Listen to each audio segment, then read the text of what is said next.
Chapter 2. The Pool of Tears. "Curiouser and curiouser," cried Alice.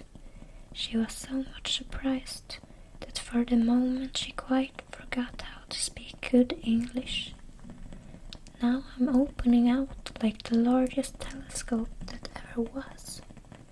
Goodbye, feet." For when she looked down at her feet, they seemed to be almost out of sight. They were getting so far off. "Oh, my poor little feet. I wonder who will put on your shoes and stockings for you now, dears. I'm sure I shan't be able. I shall be a great deal too far off to trouble myself about you. You must manage the best way you can." "But I must be kind to them," thought Alice. "Or perhaps they won't walk the way I want to go. Let me see. I'll give them a new pair of boots every Christmas." And she went on planning to herself how she would manage it.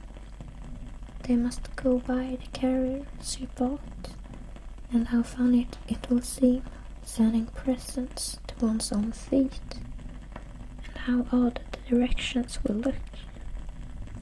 Alice's right foot, hearthrug, near the fender, with Alice's love. Oh dear, what nonsense I'm talking.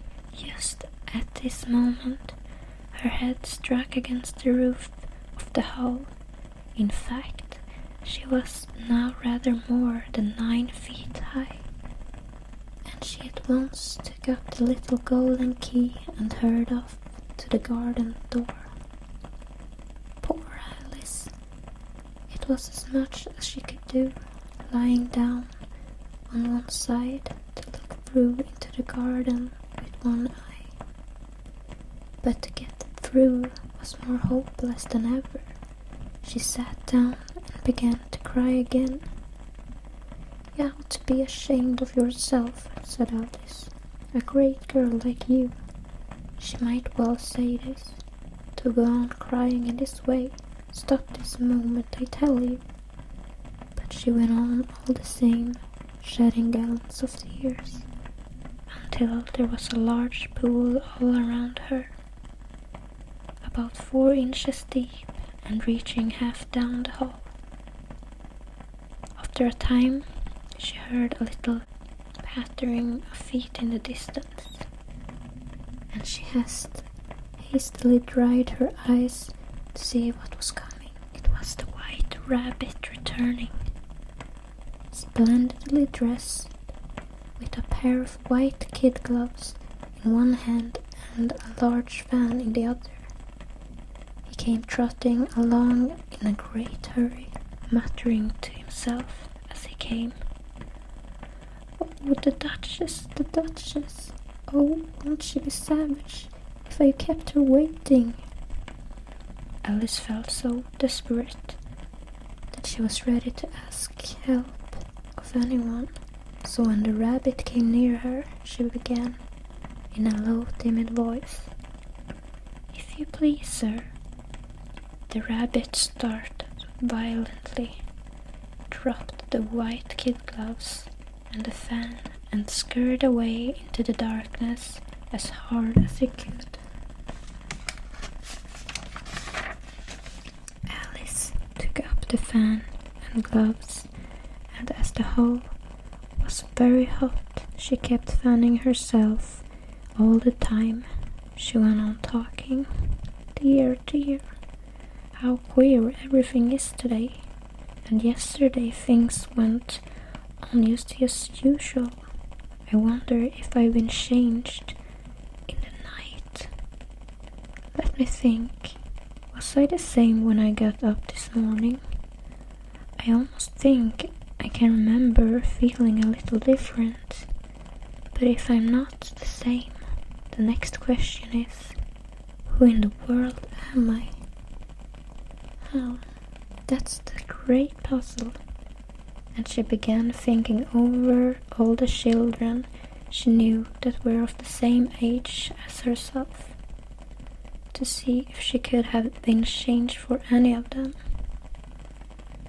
I'm sure I'm not Ada, she said, for her hair goes in such long ringlets, and mine doesn't go in ringlets at all.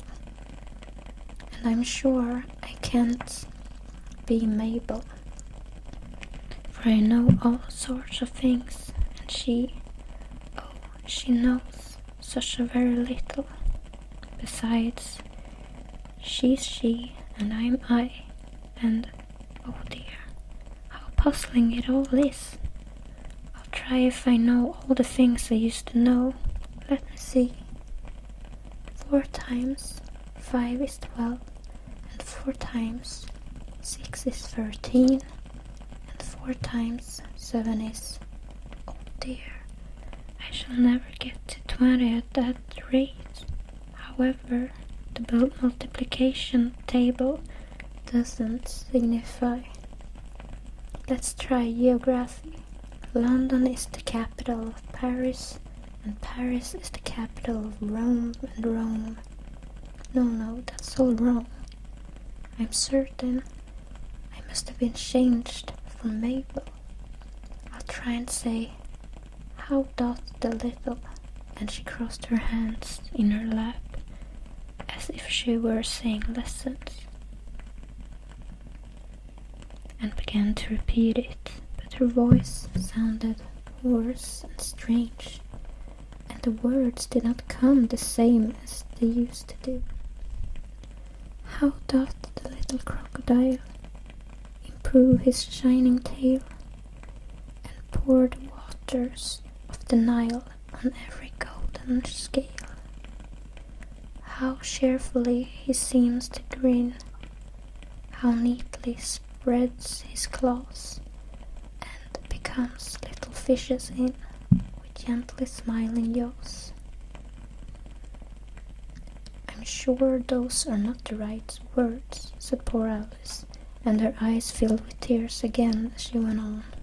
I must be Mabel after all, and I shall have to go and live in that poky little house, and have next to no toys to play with, and oh, ever so many lessons to learn. Now I made up my mind about it. If I'm Mabel, I'll stay down here. It will be no use their putting their heads down and saying, "Come up again, dear." I shall only look up and say,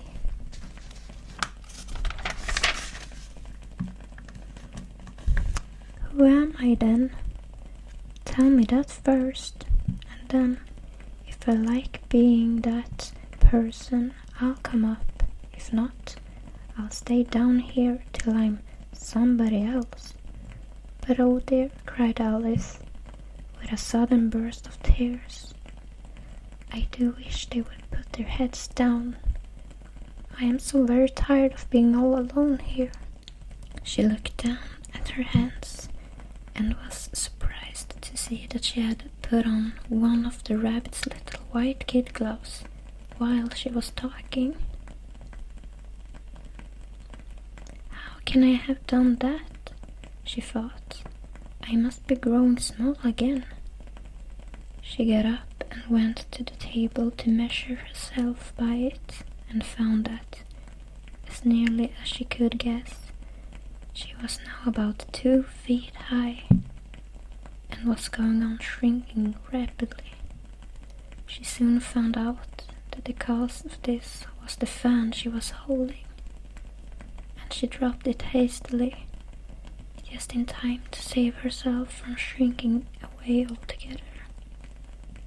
That was a narrow escape, said Alice, a good deal frightened at the sudden change, but very glad to find herself still in existence. And now for the garden, and she ran with all speed back to the little door. But Alice, the little door was shut again, and the little golden key was lying on the glass table as before. And things are worse than ever, thought the poor child, for I never was so small as this before, never. and I declare it's too bad that it is." As she said these words, her foot slipped, and in another moment, splash, she was up to her chin in salt water. Her first idea was that she had somehow fallen into the sea, and in that case I can go back by railway, she said to herself. Alice had been to the seaside once in her life, and had come to the general conclusion that wherever you go on the English coast, you find a number of bathing machines in the sea. Some children digging in the sand with wooden spades, then a row of lodging houses, and behind them a railway station. However, she soon made out that she was in the pool of tears which she had wept when she was 9 feet high. "I wish I hadn't cried so much," said Alice, as she swam about, trying to find her way out. "I shall be punished for it now, I suppose, by being drowned in my own tears. That will be a queer thing, to be sure. However, everything is queer today." Yes, then she heard something splashing about in the pool a little way off, and she swam nearer to make out what it was.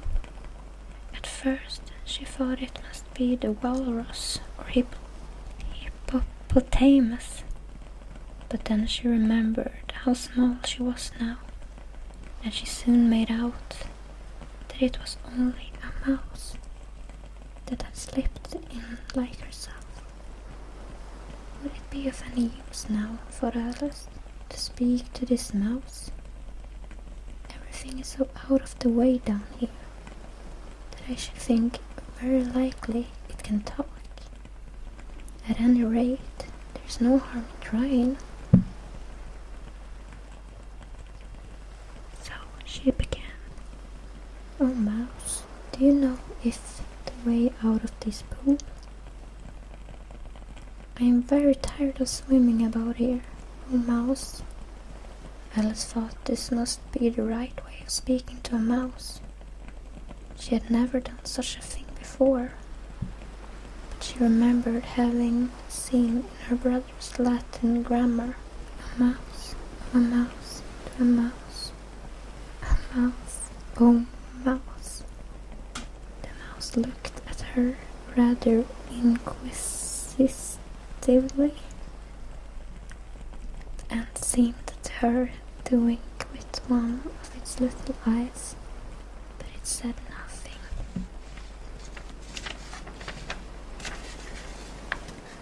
"Perhaps it doesn't understand English," thought Alice. "I dare say it's a French mouse, come over with William the Conqueror, for with all her knowledge of history, Alice had no very clear notion of how long ago anything had happened, so she began again. "Oui es machete," which was the first sentence in her French lesson book. The mouse gave a sudden leap out of the water and seemed to quiver all over with fright. "Oh, I beg your pardon," cried Alice hastily, afraid that she had hurt the poor animal's feelings. "I quite forgot you didn't like cats."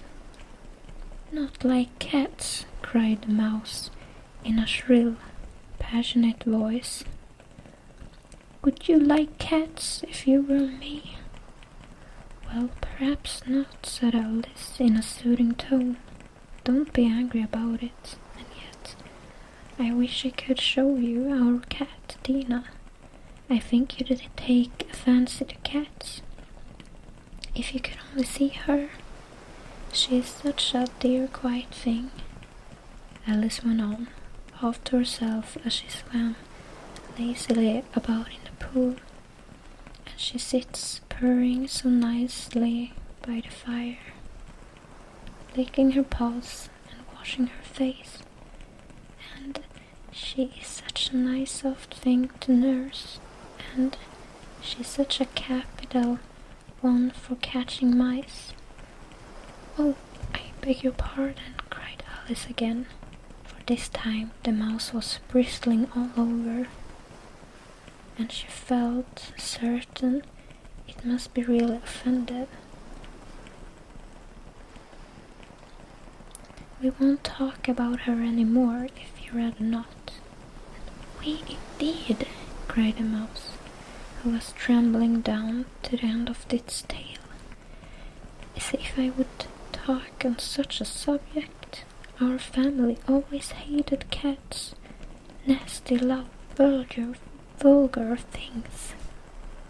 Don't let me hear the name again. I won't indeed, said Alice, in great hurry to change the subject of conversation. Are you fond of dogs? The mouse did not answer, so Alice went on eagerly. There is such a nice little dog near our house. I should like to show you. A little bright-eyed terrier. You know, with such long curly brown hair. And it will fetch things when you throw them. And it will sit up and beg for its dinner and all sorts of things. I can't remember half of them. And it belongs to a farmer, you know. And he says it's so useful. It's worth £100. He says it kills all the rats. And oh dear, cried Alice in a sorrowful tone, I'm afraid I've offended it again. For the mouse was swimming away from her as hard as I could go, and making quite a commotion in the pool as it went. So she called softly after it, Mouse dear, to come back again. And we won't talk about cats or dogs either, if you don't like them. When the mouse heard this, it turned round and swam slowly back to her. Its face was quite pale with passion, Alice thought, and it said in a low trembling voice, Let us get to the shore, and then I'll tell you my history, and you'll understand why it is I hate cats and dogs. It was high time to go, for the pool was getting quite crowded with the birds and animals that had fallen into it. There was a duck and a dodo, and an eaglet, and several other curious creatures. Alice led the way, and the whole party swam to the shore. So that's it. I'll see you in the next video.